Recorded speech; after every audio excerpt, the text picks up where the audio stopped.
Voilà, c'est aussi l'histoire d'une promesse non tenue, l'histoire de Malik Oussekine. Alors je m'appelle Faiza Guène, je suis romancière et scénariste et j'ai 36 ans. Il y a forcément une explication. Malik a été retrouvé dans une cage d'escalier, son décès a été constaté.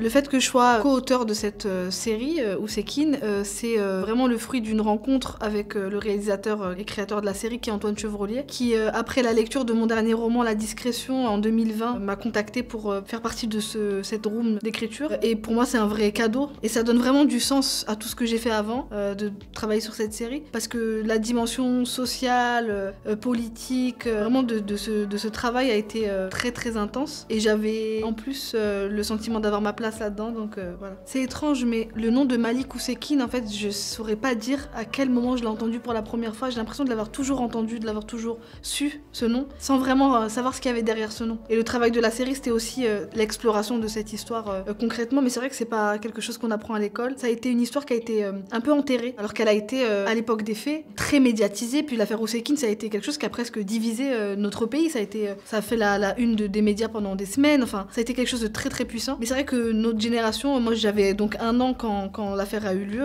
on n'en a pas beaucoup entendu parler. Donc j'en ai pris connaissance réellement au moment où j'ai commencé à travailler sur cette série. D'abord, on a eu la chance sur ce processus de très vite être en contact avec la famille. En tout cas avec les protagonistes de cette histoire qui sont encore vivants, c'est-à-dire les frères et la sœur de Malik, qui nous ont généreusement offert de leur temps et puis de leur ressenti, de leur témoignage sur l'époque. Ils nous ont même donné des objets qui appartenaient à Malik, notamment une mallette où il y avait des photos, des lettres écrites de sa main. Et cette mallette, elle était avec nous dans le bureau où on a écrit les textes, donc on a été accompagnés de manière vraiment très généreuse par la famille, et puis ça nous donnait une forme de bénédiction pour raconter leur histoire. Donc voilà, on a pu alimenter, nourrir le travail d'écriture, donc on s'est vraiment plongé dans cette histoire de manière...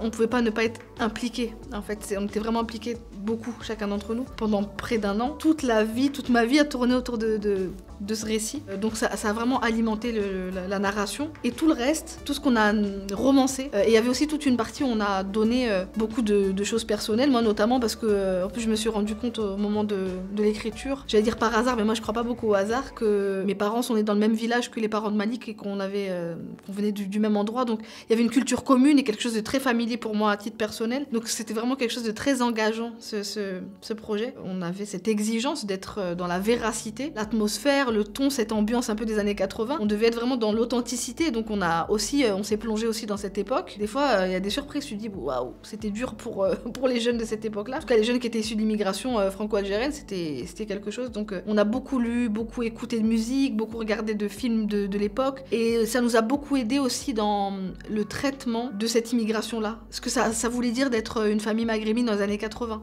C'est très différent d'aujourd'hui. C'est une époque où il y avait beaucoup d'espoir, et des fois on l'oublie avec le recul. Aujourd'hui, 36 ans plus tard, on oublie que 86, la mort de Malik Oussekine, c'est 3 ans après la marche contre le racisme et pour l'égalité, ce qu'on appelait la marche des beurs. Donc toute cette époque, SOS racisme, etc., touche pas à mon pote, il y a tout un truc de cette époque-là qu'on oublie aujourd'hui, mais il y avait une telle promesse. Voilà, c'est aussi l'histoire d'une promesse non tenue, l'histoire de Malik Oussekine. On était tellement impliqués dans cette histoire qu'on a aussi beaucoup nourri la série avec nos propres expériences. Et pour mon cas, il y avait des choses très similaires, puisque moi, mes parents, ils sont de la génération quasiment des parents de Malik, puisque mes parents m'ont eu tard. Et donc toute cette histoire de l'immigration qu'on traverse dans la série, c'est aussi une histoire qui est mon histoire. Donc je pouvais pas être à distance avec cette histoire-là. Et je pense que c'est aussi ce qui fait le sel de cette série, c'est qu'on s'est tous impliqués émotionnellement de manière très forte. C'est aussi l'histoire de France, de raconter l'histoire et la trajectoire d'une famille franco-algérienne. Et on était toujours taxés de récits communautaires. Et en fait, avec cette série-là, et avec la portée qu'elle va avoir, on pourra plus dire ça. C'est-à-dire que c'est l'histoire d'une famille,